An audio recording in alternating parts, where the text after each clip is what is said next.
Igbo four-letter words. In Igbo, number 1 is bute, bute. In English, it means carry in. Bute, carry in. Bido, start. Bido, start. Bipu, cut off. Bipu, cut off. Bata, come in. Bata, come in. Bunye, give. Bunye, give. Binye, lend. Binye, lend. That is to lend money.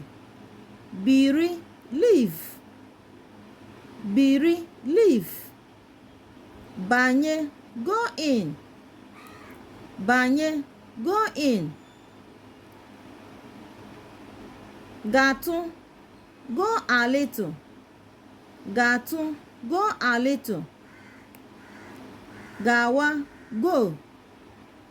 Gawa, go. Buru, to carry. Buru, to carry. Boro, become. Boro or boro, become. Cheta, remember. Cheta, remember. Choro, want. Choro, want. Chupu, chase out or chase away. Chupu, chase out.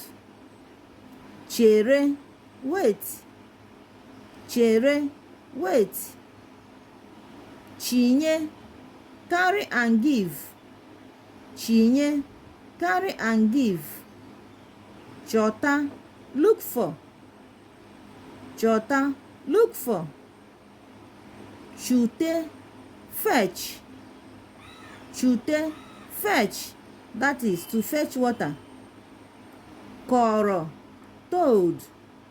Koro, toad. Remember, you have consonant words, consonant letters like chi, chi. They are not two letters, they are only one letter. Like you have them here. Nye, nye, nye. Nye. Chi, chi, chi. Nye. All of them are just one letter word. Chi, one letter. I, second letter.